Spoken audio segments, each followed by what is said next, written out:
Ok, muchas gracias. Buenos días a todos. Em, antes, antes de empezar esta exposición, bueno, quería hacer un recuerdo porque para mí estoy encantado de regresar en Perú después de muchos años. En particular, bueno, es en Perú, en Lima, que hizo mi primera presentación pública y bueno, hace 16 años, en 28 de enero del 97, eso ha sido en la Universidad Nacional Mayor de San Marcos. Y bueno, estoy muy feliz de regresar después de tanto tiempo. También hemos hecho, durante mi estadía en Perú, bueno, hemos tenido la oportunidad con Orlando Macedo, con Domingo Ramos, que ustedes conocen, de hacer trabajos que me han permitido de sacar también mi tesis de doctorado. Entonces estoy encantado de regresar con ustedes para hacer ahora esta presentación sobre el tema tomografía de alta resolución y vigilancia de los sistemas hidrotermales. Bueno, antes de hablar de tomografía, porque van a ver que, bueno, está bien de tener una imagen de alta resolución de un volcán, pero bueno, la problemática luego será de entender el significado de esta imagen 2D o 3D que vamos a obtener de un volcán. Entonces van a ver que al inicio no voy a hablar directamente de tomografía, voy a hablar de tomografía después y nos vamos a ayudar con otros métodos para poder interpretar lo de tomografía. Bien. Vamos a ver dos partes, uno que es la tomografía, entonces el aspecto estructural.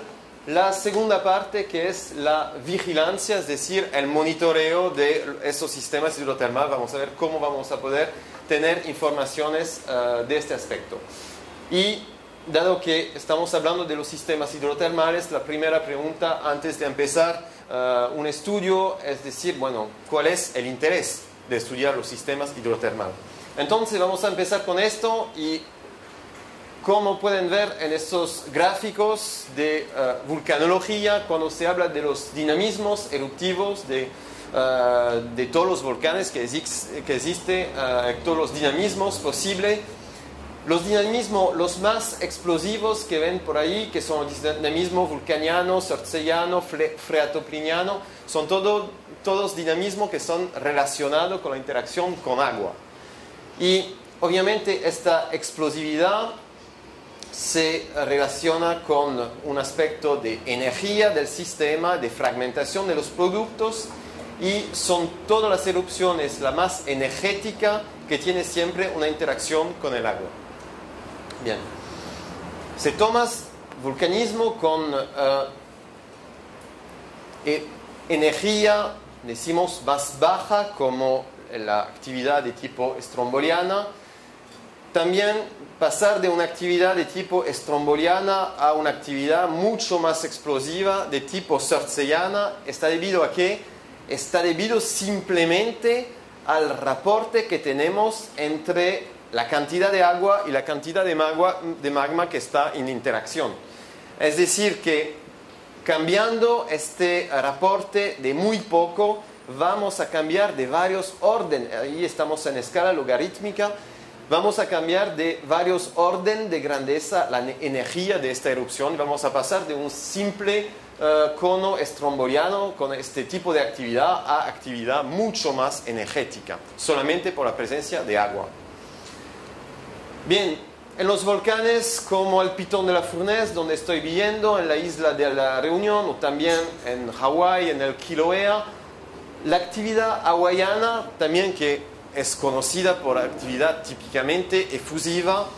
Si ustedes ponen una componente un poco freática, una interacción, vas a tener tipo de volcanismo que no se conoce muy bien, pero que existe también en estas islas, con volcanismo muy explosivo, como pueden ver ahí en el Kilauea en el 1924 o ahí en el Pitón de la Fournaise en el 61. De igual manera, como ustedes saben, hace pocos años en Islandia, la actividad del Eyjafjallajökull en Islandia en el 2010 paralizó a toda Europa, todo el tráfico aéreo. Esto con un volcanismo que tenía que ser un simple volcanismo de tipo hawaiano. pero estaba encima del volcán estaba un glaciar, entonces la interacción con el agua produjo estos eventos que bloqueó las conexiones aéreas por varios días por toda Europa. Entonces están viendo que la componente de agua es algo fundamental para entender la explosividad de los volcanes. Si vamos más lejos y vemos las erupciones la más importante que han tenido desastre a nivel de las civilizaciones que conocemos, los tres casos de actividad la más fuerte que conocemos, que sea Santorini, que llegó a la extinción de la civilización minoica, el Tambora en Indonesia, que llegó a más de 60.000 víctimas, o el Krakatau en Indonesia también, más de 36.000 víctimas. Todas estas tres erupciones mayores en el mundo tienen una característica común. Esta característica común es de ser tres islas pequeñas donde se ha podido tener una interacción entre magma y agua la más fuerte posible. Hemos llegado así a las tres erupciones que se conoce más fuerte que el hombre ha podido tener desde la erupción de Santorini. Bueno, además del aspecto interacción agua-magma, también el agua va a tener un rol muy importante en el hecho que calientándose en el volcán con los gases ácidos se va a producir lo que llamamos alteración hidrotermal y posibilidad de deslizamiento de un volcán, como es el caso ahí del St. Helens en el 1980. Entonces, hace parte de las problemáticas de la presencia de agua adentro de los volcanes. Bueno, ahora si empezamos, entonces hemos visto la importancia de estudiar esta circulación de agua en los volcanes, ya por el aspecto peligroso de la explosividad. Ahora vamos a empezar por un estudio multidisciplinar para detectar entonces circulación de estos fluidos. Bueno, la primera pregunta es ver de qué tipo de fluidos vamos a hablar y cómo vamos a poder detectar estos fluidos. Entonces, para los tipos de fluidos nos vamos a interesar a los dos fluidos los más presentes en los volcanes, que son obviamente el agua, por una origen que es externa, es el agua de origen meteórica que se va a infiltrar en el volcán, y por otro lado nos vamos a interesar al gas magmático, el más de concentración más elevada, que es el CO2. Y el interesante de eso es que son dos sistemas que tienen un origen totalmente distinto. Una que el sistema H2O, que tiene un origen, los 99.9% del agua que son adentro de los volcanes no tiene como origen el magma, pero el agua de lluvia, mientras entonces un origen externa al volcán, mientras el CO2 tiene un origen interna. Bien, entonces la idea va a ser de hacer una comparación entre estas dos circulaciones de fluidos adentro del volcán que tienen un origen totalmente distinto. Bien, y obviamente el objetivo va a ser de entender las relaciones que vamos a poder tener entre agua, gas y eventualmente magma. ¿Qué tipo de relación vamos a poder tener entre estos tres sistemas? Simplemente una relación debido a la permeabilidad. Más la permeabilidad va a aumentar, más va a permitir la circulación que sea de agua, de gas o eventualmente de magma en caso de reinicio de actividad. Entonces, ya podemos responder a esta pregunta teórica, ¿por qué es importante de detectar circulación de fluidos? Simplemente porque los volcanes no son un medio homogéneo, son cosas bien complicadas que tienen una historia sobre varios miles de años y varias centenas de miles de años, y obviamente con cambios de la geoquímica de los productos, cambio de las permeabilidad de los productos, estructuras debido a falla, debido a caldera, debido a deslizamiento, etc. Entonces tenemos una complicación a nivel de las estructuras que vamos a poder investigar por el intermedio de la circulación de fluidos, intentar de ver cómo está distribuido la permeabilidad adentro del edificio volcánico.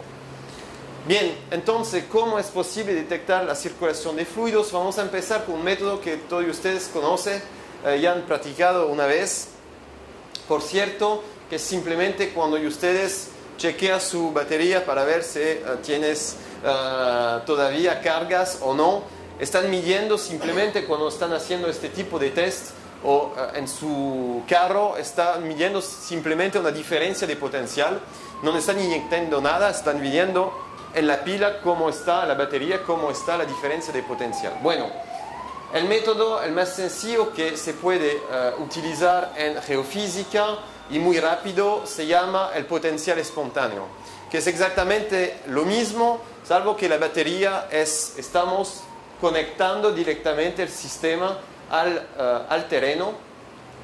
Estamos conectando directamente el sistema con el multímetro al terreno y estamos haciendo varios decenas de metros, centenas de metros, midiendo una diferencia de potencial en milivoltios. Bien, ahora esta diferencia de potencial que medimos, ¿a qué está debida? Simplemente cuando tiene lluvia en un terreno volcánico, esta lluvia se va a infiltrar en el suelo y lo que pasa, hay un fenómeno que se llama streaming potential en inglés o electrofiltración en español.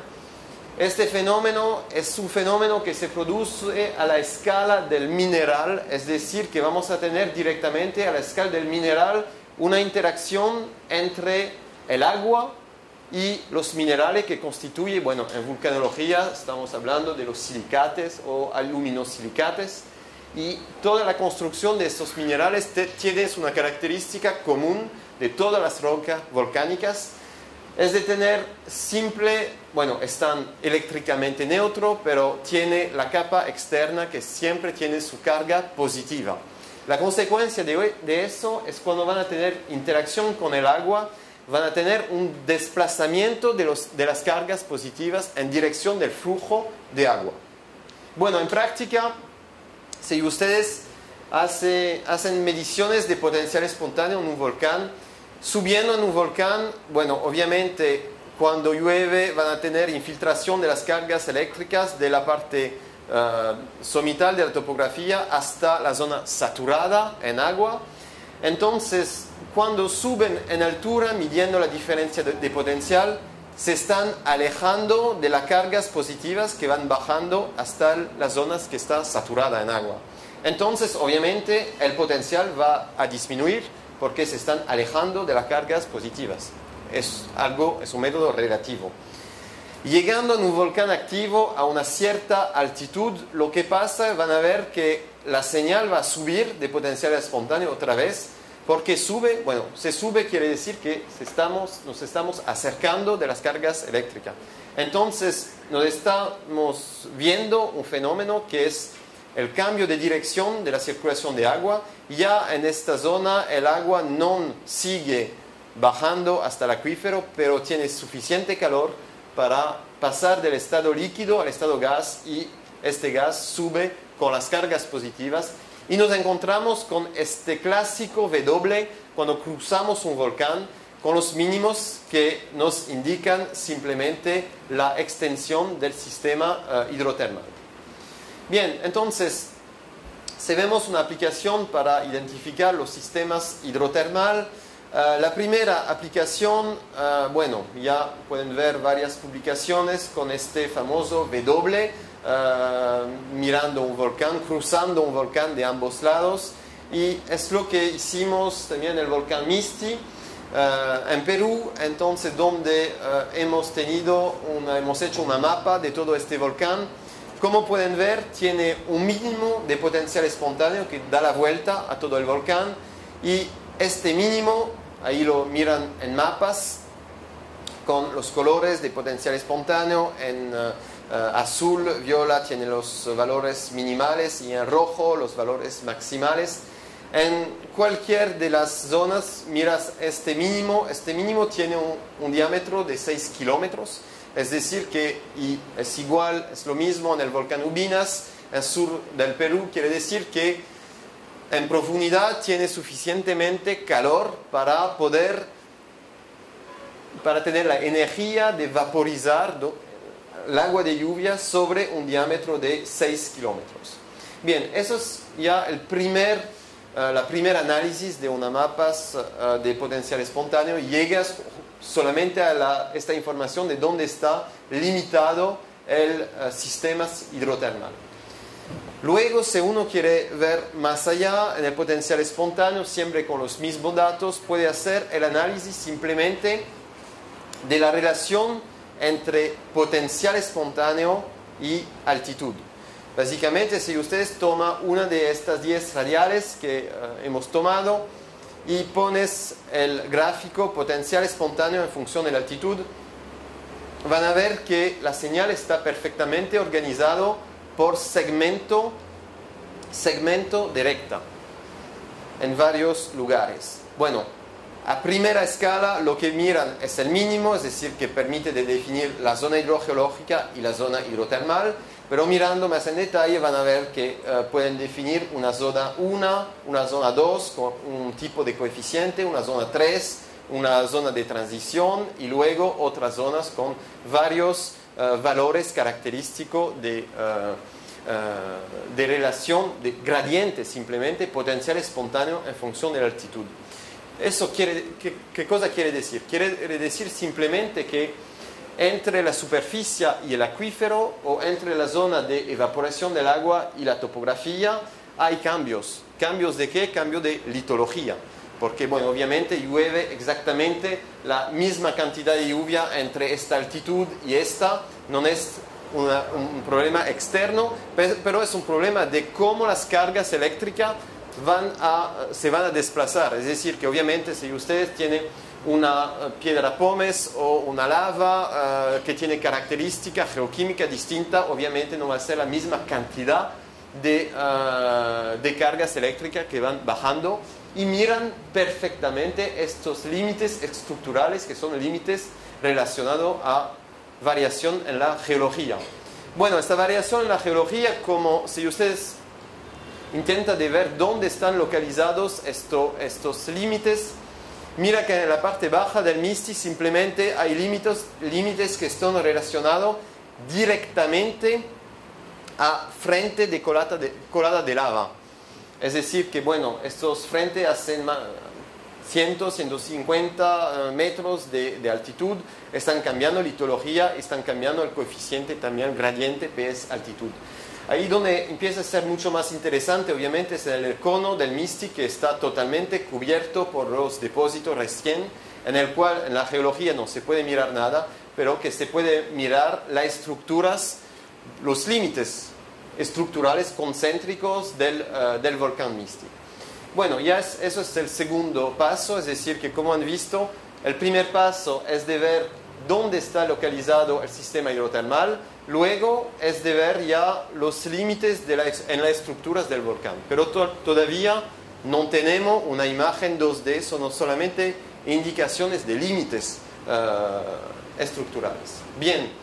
Ahora, si pasamos a la identificación de las áreas de más altas permeabilidad, primero a nivel estructural, nos vamos a ir en el volcán Stromboli, que es una isla pequeña al norte de la Sicilia, pequeña porque hace solamente 4 kilómetros por 3 en la parte encima del mar. Entonces, esta isla está bastante bien conocida por la geología, por los varios límites de caldera, de cráteres encima. Y en este volcán hemos hecho dos tipos de trabajo: el potencial espontáneo, que ya conocen, como lo he presentado en MISTI, y también mapeo de CO2. Bueno, ¿en qué consiste el mapeo de CO2? Bueno, consiste simplemente, ya el IGMET tiene un aparato también.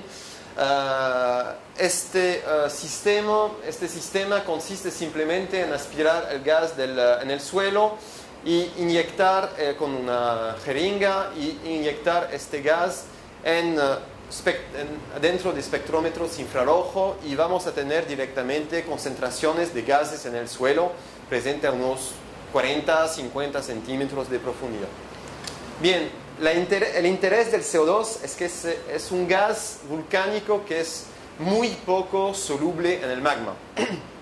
Eso quiere decir que a unos varios kilómetros de profundidad Cuando el magma sube ya 3-4 kilómetros de profundidad, el CO2 sale del magma y eso permite tener una información del CO2 a la escala de, como pueden ver en el volcán Etna aquí, tenemos anomalías de CO2 a más de 10 kilómetros del cráter en rojo.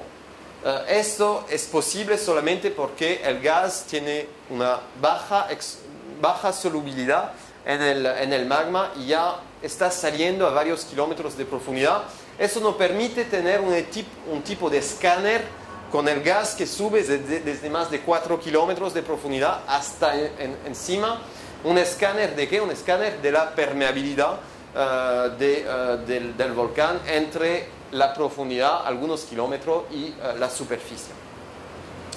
Bien, entonces hemos aplicado estos dos métodos en el volcán Stromboli.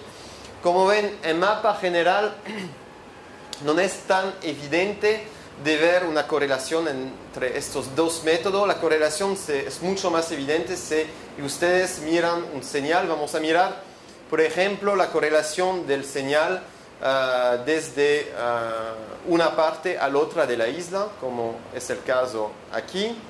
Entonces, si miramos este perfil, bueno, miramos encima la topografía, miramos el potencial espontáneo y miramos también el CO2. Bien, la tendencia general que encontramos con estos dos métodos, aplicando cada 20 metros unas medidas, y vamos a ver la importancia de medir cada 20 metros, es una tendencia general es de tener un pico negativo de potencial espontáneos que está acoplado a un pico positivo de CO2. ¿Qué quiere decir? Bueno, de acuerdo que el potencial espontáneo está relacionado al desplazamiento de cargas positivas. Si tenemos un pico negativo, es decir, que nos estamos alejando de las cargas positivas, es decir, que las cargas positivas se van más abajo. ¿Cómo se pueden ir más abajo? Solamente si hay zonas de más grande permeabilidad donde el agua de lluvia se va a infiltrar y entonces ahí se va a disminuir el potencial espontáneo. En esta misma zona vamos a tener subida de CO2 que sube desde más de 4 kilómetros de profundidad, sube en estas mismas líneas como ven ahí, por ejemplo, A1, B1, A2, B2, A3, B3, A4, B4. Y estas zonas no son zonas por casualidad, son zonas que se encuentran con respecto a la geología, son límites de cráter de Paleostromboli 3, caldera, etc. Todos estos puntos se encuentran en esta figura, son los puntos negros. Como ven, están directamente relacionados con la geología del volcán. Con esto, Paleostromboli 1 es un límite de caldera, Paleostromboli 3 es un límite de caldera también, y tenemos el cráter del Pizzo encima, que es un límite de cráter. Entonces vemos que lungo los límites estructurales de cráter tenemos una circulación preferencial de fluidos que sea una bajada de agua de lluvia que como una subida de gas volcánico. Bien, eso es la tendencia general. Como ustedes saben, en vulcanología siempre, o en geología, hay siempre excepciones.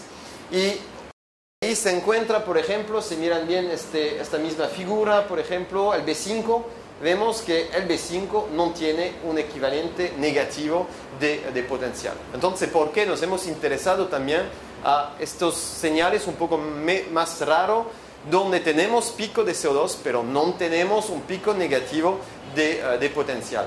Y hemos visto en mapa todos estos puntos anómalos en CO2, pero no anómalos en potencial espontáneo. Se encuentra simplemente entre todos estos puntos que miran por allí y todos estos puntos que miran por allí. 1, 2, 3, 1, 2, 3, 4, 5, 6. Bueno, son dos líneas básicamente que cruzan el volcán. Como ven, son líneas de la máxima longitud de la isla, y a nivel tectónico estamos hablando de esta Nord 41, estamos hablando del alineamiento que tenemos de la isla, de estas islas eolias que son Stromboli con su actividad, como ven ahí, Panarea, Lipari. Bueno, son dirección tectónica a grande escala. La cosa interesante de ver es que ya con dos métodos estamos capaces de distinguir sistemas relacionados a estructuras volcánicas que tienen una característica propia de permeabilidad que permite al agua de bajar y al CO2 de subir. Y otro tipo de estructuras que son estructuras tectónicas que permite solo al CO2 de subir, pero no al agua de bajar. ¿Por qué? Es un simple problema de permeabilidad. Es decir, que si ustedes toman un pedazo de rocas, empiezas a iniciar a romper estas rocas, el primer fluido que va a poder pasar es el gas. Si ustedes ponen más contracciones en estas rocas, va a empezar el gas y también el agua a pasar. Si hay más deformaciones, ya el magma va a poder subir también a este mismo lugar. Y luego van a tener deformación del volcán con GPS, etcétera, radar, interferometría, todo eso. Entonces, ya con dos métodos, gas y potencial espontáneo, tiene ya una escala de permeabilidad en cuando solo el gas puede pasar o si hay el gas y el agua que puede pasar también. Bueno, una de las cosas interesantes